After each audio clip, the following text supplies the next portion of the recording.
Hello दोस्तों, यह study 2021 में आपका स्वागत है। यह बहुपद का पार्ट सेकंड है। अगर अच्छा लगे तो लाइक शेयर सब्सक्राइब ज़रूर करें। दोस्तों, जैसे कि कल हमने बहुपद का इसके पहले का एक पार्ट पढ़ चुका था और हम लोग ने यहाँ पर इसको गुणनखंड प्रमेय की जय गुणनखंड प्रमेय, शेषफल प्रमेय और शेषफल प्रमेय में बताया गया था कि यदि कोई बहुपद दिया गया है और उसका एक गुणनखंड है, अगर उस गुणनखंड को यानी y में जैसे जैसे ये सवाल दिया हुआ है और इसका गुणनखंड y-3 है और इस y-3 को 0 के बराबर किया तो y बराबर 3 हो गया। और जब y बराबर 3 किया और इस y बराबर y की जगह पे 3 रखा तो उसका मान जो आएगा वही उसका शेषफल होता है। अब देखो नेक्स्ट बात करते हैं, इसके बाद चलते हैं कि बहुपद की पहचान की कैसे जाती है। कि अगर कोई गुणनखंड दिया गया है तो क्या वो गुणनखंड उस बहुपद का गुणनखंड है या नहीं है। ठीक है, तो इसके लिए हम क्या करते हैं, गुणनखंड के लिए अगर कोई बहुपद किसी प्रकार से भी दिया है, जैसे अगर बात की जाए कि जैसे एक बहुपद दिया है यहाँ पर x² - 5x धन 6, एक बहुपद है या नहीं ये बताना अपन को। ठीक है, और उसने दिया कि x² - 5x + 6 एक बहुपद है, तब x - 2 इसका गुणनखंड है या नहीं है।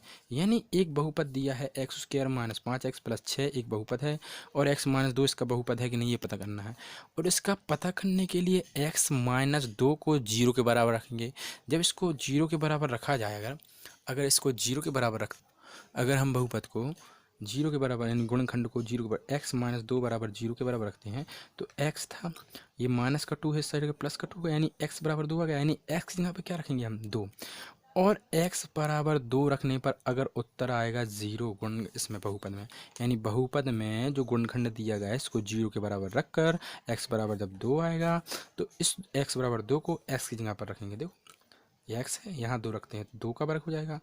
-5 है, x की जगह पे 2 रखेंगे तो ये देखो हमने रख दिया 2 का वर्ग, 5 2 + 6 तो 2 दूनी 4, 5 दूनी 10 और +6 दिया है तो 4 - 10। अब इसको जोड़ने घटाएंगे तो 4 और 6 कितना हुआ 10 और 10 में से 10 गया 0। अगर गुणनखंड में रखने पर बहुपद का मान x बराबर 0 आया, सॉरी x बराबर 0 नहीं, यानी अगर बात की कि गुणनखंड को 0 के बराबर रखने पर अगर उत्तर 0 आता है तो वह गुणनखंड उस बहुपद का गुणनखंड होगा। It is okay. अब देखो इसी प्रकार यहाँ बात करते हैं, प्रश्न 2 की बात करते हैं। दिया है x - 2, दिया हुआ है x - 2 बहुपद x10 - 1 x99 - 1 का गुणनखंड है।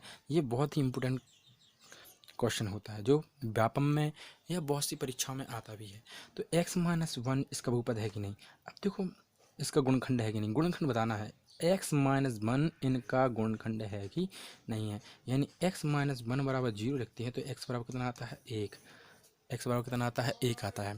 अब x बराबर जो 1 है, इस x बराबर 1 को हम x की जगह पर रखते हैं। ठीक है, तो x बराबर 1 को रखते हैं, यहाँ पर 1 रखेंगे तो देखो मैंने ये x ये दिया है कि x 100 - 1 दिया हुआ है। अब x बराबर 1 रखते हैं, x यहाँ पर 1 रखा, 100 - 1 और 1 के ऊपर कितने की भी घात हो उसका उत्तर 0 ही आएगा। तो 1 के ऊपर 100 की घात यानी 1 कितने में 1 गुणित 1 गुणित 1 गुणित 1 गुणित 1, 1 कम 1 कम 1 1 ही आएगा। x - 1 बहुपद x10 - 1 x99 - 1 का गुणनखंड है। अब देखो सेकंड सवाल करते हैं ये वाला कि ये जो x पावर 99 - 1 का गुणनखंड है कि नहीं, -x - 1। तो x - 1 बराबर 0 लिया तो x बराबर 1 आया। अब इसका मान हम इसमें रखेंगे तो देखो 1 के ऊपर 99 गया तो -1 और 1 में से 1 में आ जाएगा 0। अब प्रश्न नंबर 3 की बात करते हैं। लिखा है y बहुपद दिया है y4 y3 + 2y 2 पावर 2 है ना -6y + 1 में y + 1 गुणनखंड है या नहीं, इसका पता करना है कि y + 1 जो है ये इस पूरे बहुपद का गुणनखंड है कि नहीं। तो हम क्या करेंगे कि y + 1 को किसको भाई y + 1 को जो ये y + 1 है इसको हम 0 के बराबर करते हैं। देखो ये 0 y + 1 बराबर 0 कर दिया तो y बराबर जो प्लस का 1 है माइनस का 1 हो जाएगा और इस -1 का मान जो है ये y की जगह पर रखेंगे, y की जगह पर यहाँ रखोगे तो देखो अगर बात की जाए कि -1 गुणित -1 गुणित -1 गुणित -1 ये। अब देखो -1 और -1 का गुणा होगा तो प्लस का 1 हो जाएगा। फिर देखो -1 और -1 का गुणा होगा तो प्लस का 1, और +1 और +1 का गुणा होगा तो 1 ही आएगा। कितना आएगा? 1 आएगा। तो देखो ये 1 आ गया, इसकी जगह 1 रखेंगे तो 1 आ जाएगा। यहाँ पर बाय के ऊपर 3 की घात है, कितनी घात है? 3 की घात। तो अब देखो यहाँ पर बाय के ऊपर 3 की घात है, तो हम -1 यहाँ रखेंगे तो -1 है, ठीक है। -1 को हम इस प्रकार से -1 गुणे तो -1 गुणे तो -1 है कि नहीं है। और -1 और -1 का गुणा होगा +1, और +1 का गुणा -1 में होगा तो माइनस का 1 ही आता है। तो देखो ये माइनस का 1 ही आया कि नहीं आया। अब यहाँ पर जब माइनस का 1 रखोगे तो -1 गुणे तो -1, यानी सीधी बात है ऋण 1 गुणे तो ऋण 1 करोगे तो ऋण का गुणा हो तो धन का 1 ही आएगा, 1 एकम 1। तो ये देखो ये 2 रखा, 1 रखेंगे, -1 रखेंगे, 2 की घात है 1 आएगा, -6 अपनी जगह पे, और -1 यहाँ रखेंगे। -1 और -6 का गुणा होगा, जब ऋण का गुणा होता तो धन का आता उत्तर, तो 6 ये क्या है 6, तो -6 का गुणा -1 में होगा तो प्लस का 6 आएगा और प्लस का 1। अब देखो इस सवाल को करते हैं, ये था माइनस गुणा प्लस में होगा -1 +2 +6 +1, तो इसका उत्तर आएगा 9। कितना? देखो 9 आया, 0 आया क्या? बोलो 0 आया क्या? अब 0 नहीं आया इसका मतलब ये है कि यह एक यानी बाय +1 जो है ये इसका गुणनखंड नहीं है। अब चलते हैं नेक्स्ट पेज पे और अदर सवालों की। तो ये आपके बहुपद का एक, अगर बात की जाए तो ये बहुपद का हमारा बेस है। ये सवाल परीक्षा में आते ही हैं, ठीक है। तो इन सवालों को अपन बड़े सतर्कता के साथ करेंगे, ठीक है, ताकि कोई भी सवाल आ जाए अपन बढ़ना चाहिए, ठीक। बात करते हैं बहुपदों के प्रकार की। तो बहुपद के प्रकार की बात करते हैं तो घातों के आधार पर बहुपद के प्रकार की बात करते हैं, ठीक है ना, कि घातों के आधार पर बहुपद कितने प्रकार के होते हैं। तो बहुपद के आधार पर घातों के प्रकार, जैसे हम बात करते हैं घातों के प्रकार, ठीक है। देखिए बहुपद, अगर एक घात है तो रेखीय बहुपद, द्विघात है तो द्विघाती बहुपद, त्रिघात है तो त्रिघाती बहुपद, चार घात है तो चतुर्थ घाती बहुपद कहा जाता है। जैसे एक सवाल दिया हुआ है, जैसे यहाँ देखो, अगर एक घात होती हम बोलते एक की घात है तो हम बोल देंगे एक घाती बहुपद, अगर 2 की घात होती तो हम बोलेंगे द्विघाती बहुपद, और बहुपद की जो सबसे बड़ी घात होती है उसी को बहुपद की घात बोलते हैं। दिया है x3 धन x² धन 1, इस प्रकार का एक सवाल दिया है ये, ठीक है ना। अब बताइए इसमें सबसे बड़ी घात कौन सी है? 3 की। तो हम ये कहेंगे कि बहुपद की जो सबसे बड़ी घात होती है उसी को बहुपद की घात कहा जाता है। इतना बनेगा ना। अब देखो नेक्स्ट बात करते हैं, अगर एक घात है तो एक घाती बहुपद, द्विघात है तो द्विघातीय बहुपद, ठीक है। ये देखो यहाँ पर सबसे बड़ी घात कितनी है? 7, तो बहुपद की घात कितनी? 7। अगर बहुपद की घात 6 है सबसे बड़ी, देखो इसमें, तो ये बहुपद की घात कितनी हो गई? 6। नेक्स्ट सवाल पे देखो, क्या बहुपद की घात 3 है हुई क्या? हाँ, क्योंकि बहुपद की सबसे बड़ी घात कितनी है? 3 है, ठीक है। नेक्स्ट बात करते हैं, अब देखो यहाँ पर बहुपद के गुणांक की, किसी एक प्रकार का बहुपद दिया है कि 3x², ठीक है, थोड़ा आगे बढ़ते हैं। दिया है 3x² धन x धन 1। अब मैंने बोला कि x² का गुणांक है क्या, तो हम बोलेंगे 3। हमने बोला x धन, ठीक है ना, x² 3x² धन 2x धन 1। हमने बोला x का गुणांक क्या है, तो हम बोलेंगे 2, ठीक है ना। अब यहाँ पर जो कुछ सवाल दिए हैं उनको पढ़ते हैं। बहुपद का गुणांक, अब देखो दिया है 3x का घन धन 2x का स्क्वायर धन में x3 का गुणांक क्या है। तो देखो x3 का गुणांक क्या है? 3। 2x² में x² का गुणांक क्या है? 2। देखो इसी प्रकार से ये सवाल दिया है। नेक्स्ट सवाल की बात करते हैं, देखो आगे चलते हैं, ठीक है। दिया है बहुपद के मान। अब बहुपद के मान कैसे निकालते हैं? हमने एक सवाल दे दिया कि दिए गए बहुपद ये है, इस प्रकार से एक सवाल हम अपनी तरफ से बनाते हैं क्वेश्चन, ठीक है। दिया है सवाल कि 2x² धन x धन 1। हमने बोला इस बहुपद में x बराबर 1 रखने पर बहुपद का मान क्या होगा, ठीक है। बहुपद का मान क्या होगा ये पता है। अगर x बराबर कितना रखा जाए? 1 रखा जाए, तो देखो x यहाँ पे 1 रखते हैं, यहाँ पर 1 रखते हैं, ठीक है ना, x यहाँ पे रख दिया ना, तो आएगा 2, ये आएगा 1 धन 1 धन 1, 2 एकम 2 धन 1 धन 1 बराबर कितना हो गया? 4। यानी बहुपद का मान क्या होगा? मान क्या होगा बहुपद का मान? तो होगा 4। इसी प्रकार से नेक्स्ट सवाल की बात करते हैं। यहाँ पर कुछ सवाल दिए हैं कि 5x1 - 4x² + 3 बराबर 0 में, ठीक है ना। देखो 3 बराबर 0 में बात करते, ठीक। यहाँ पर देखो x बराबर 0 रखने पर, तो x बराबर 0 का ओके, तो x बराबर 0 रखा, 0 रखा, 0 का, तो यहाँ 5 0 0 4 0 0 प्लस का 3 ही बचेगा, यानी बहुपद का मान कितना हो गया? 3। x बराबर -1 रखो, -1 रखा तो माइनस का 5 आ जाएगा, ऋण 1 गुणित ऋण 1, धन का 1 आ जाएगा, और धन का 1 का गुणा कितना आएगा, धन का 1, और इसका गुणा किस में होगा, माइनस के 4 में, तो कितना आएगा, ऋण का 4 प्लस 3। तो देखो इस प्रकार से सवाल जब होगा तो इसका उत्तर आएगा माइनस का 6। x बराबर जब 2 रखोगे, कितना रखा जाए, x बराबर 2, x बराबर 2 रखने पर कितना आएगा, 2 पंचे 10, 2 के ऊपर 2 की घात आएगी, यहाँ पर रख रहे हैं ना, 2 दूनी 4 और 4 चौको 16 प्लस 3, इसको हल करेंगे तो माइनस का 3 आएगा। नेक्स्ट सवाल पे देखो, अब बहुपद, पदों के आधार पर बहुपद के प्रकार, एक पद है तो कौन सा बहुपद, दुई पद है तो दुई बहुपद, तीन पद है तो बहुपद। जैसे हमने बोला एक पद तो एक पदी बहुपद, हमने इस प्रकार से लिखा तो द्विपदी बहुपद, x धन x स्क्वायर धन 1, तो ये कौन सा बहुपद, त्रिपदी बहुपद। कितने पद, 1 2 3, तो त्रिबहुपद, ठीक है ना। चार पद है तो चतुर्पदी बहुपद। अब देखो पदों के आधार पर बहुपदों के प्रकार, तो एक पदी है, एक पदी बहुपद, एक पदी बहुपद, एक पदी द्विपदी बहुपद, तो एक धन x द्विपद है, x माइनस एक्स घन द्विपद है, 1 2 3 त्रिपदी, 4 बहुपद, ठीक है। अब नेक्स्ट बात करते हैं बहुपदों की पहचान की, कि बहुपद की पहचान किस प्रकार करते हैं, ठीक है ना।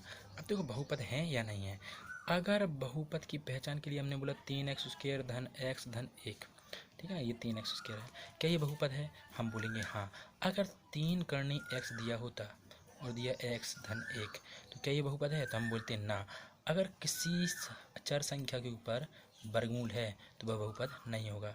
अगर इसी को वर्गमूल को हम क्या इस प्रकार से लिख सकते, क्या ये दिया x और -1/2 लिख सकते ना, क्योंकि इस वर्गमूल का मतलब ही होता है 1/2, यानी किसी चर संख्या बहुपद में, किसी बहुपद में अगर हाफ घात है तो वह बहुपद नहीं होगा, ठीक है ना।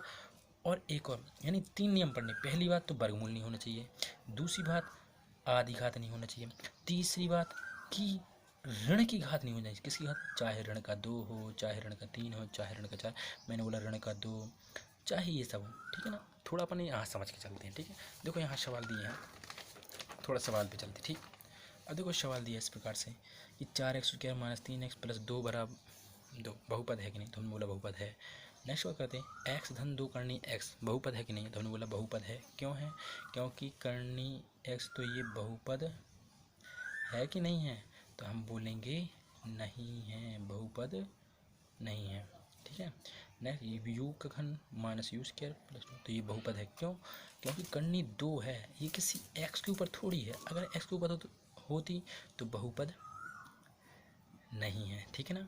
अब देखो नेक्स्ट बात करते हैं, 3 करनी t दिया ना, और करनी t जो है क्या ये बहुपद है कि नहीं है, दिया है सवाल, देखो ये सवाल दिया है 3 करनी t प्लस t करनी 2, तो ये बहुपद नहीं है। क्यों, क्योंकि यहाँ पर करनी t दिया है तो बहुपद नहीं है, और यहाँ देखो आधी आधी घात हो गया तो ये बहुपद नहीं है। यहाँ देखो ये दिया 1/x, वेरी वेरी इंपॉर्टेंट, ठीक है। इसको चलते हैं, तो हम ये जो 1/x है इसको हम अगर ऊपर ले जाएंगे तो ये ऋण की घात में पहुँच जाएगा क्या, देखो ये x जो है ये ऊपर की ओर जाएगा तो ऋण की घात बन जाएगी, किसकी घात, क्योंकि हम जानते हैं किसी संख्या को बटे से जब ऊपर की ओर ले जाएंगे तो ये आ जाएगा -1, और किसी संख्या को -1 की घात अगर है तो वह बहुपद नहीं है। अब देखो सवाल को, ये बहुपद नहीं है क्योंकि माइनस की घात आ गई। नोट पढ़ते हैं अपन, बहुपद की घात ऋणात्मक या आदि नहीं होती, यह कैसी होती, पूर्णांक होती है। अब बहुपदों का मानक रूप की बात करते हैं। मानक रूप होता क्या है, यानी किसी बहुपद को सही क्रम में जमाना।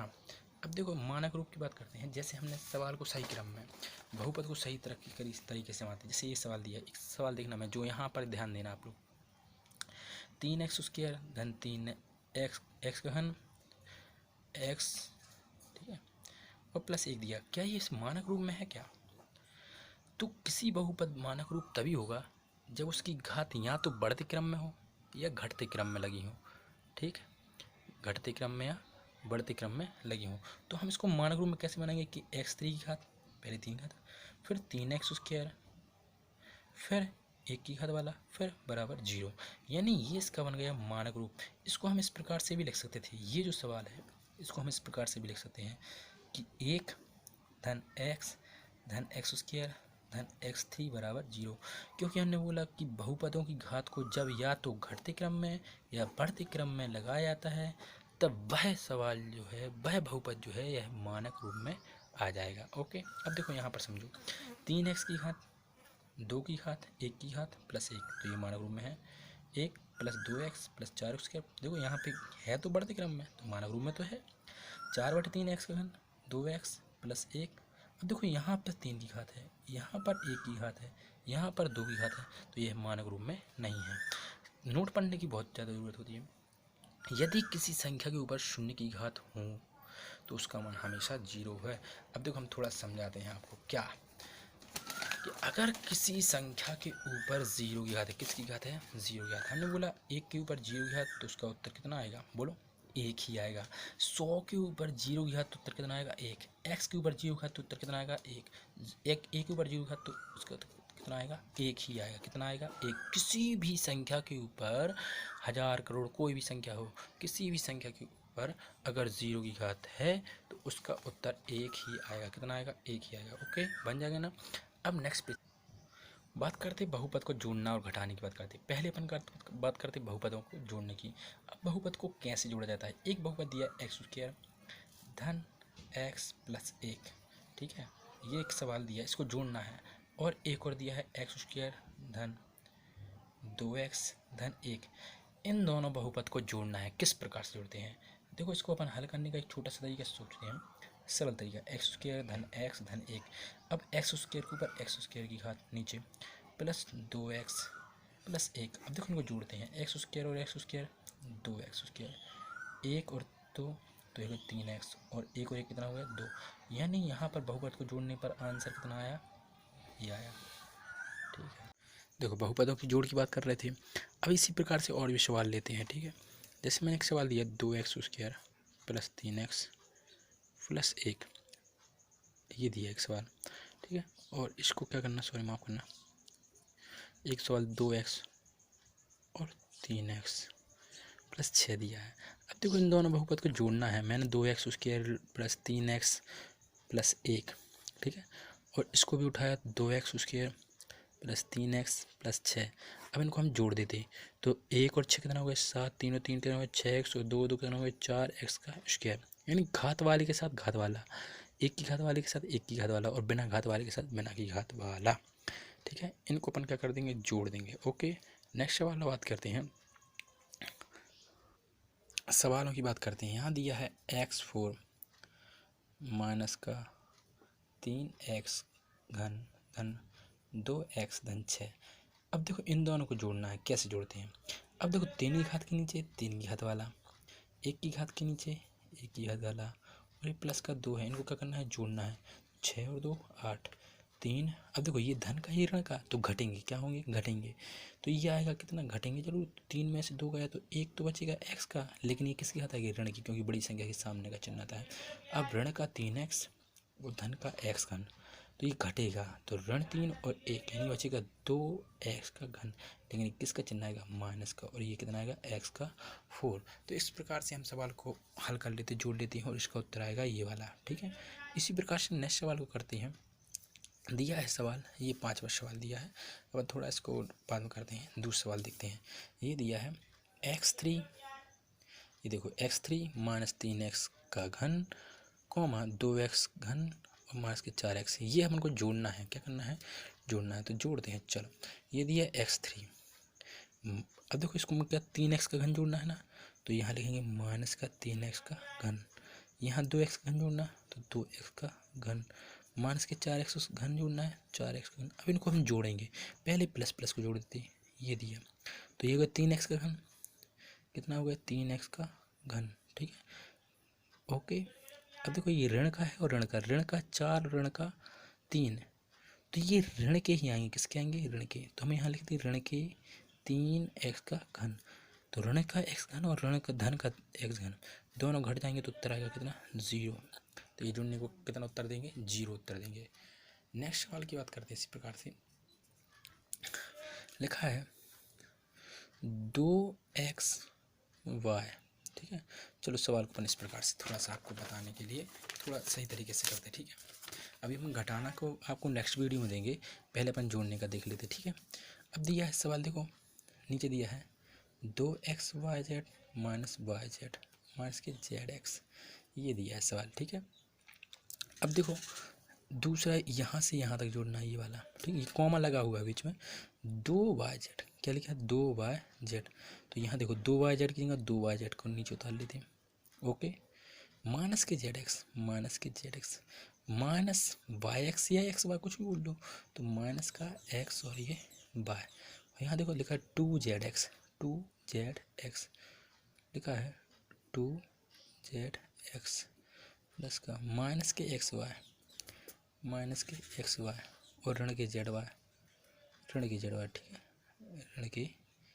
ऋण की जेड वाई, तो ऋण जेड वाई या वाई जेड कुछ बोल लो, ऋण के वाई जेड। अब इनको जोड़ना है, देखो यहाँ पे कैसे जोड़ेंगे, ये माइनस के एक्स वाई, माइनस के एक्स वाई, तो माइनस के 2x वाई और 2x वाई में से 2x वाई तो कुछ नहीं बचेगा, यानी आएगा 0।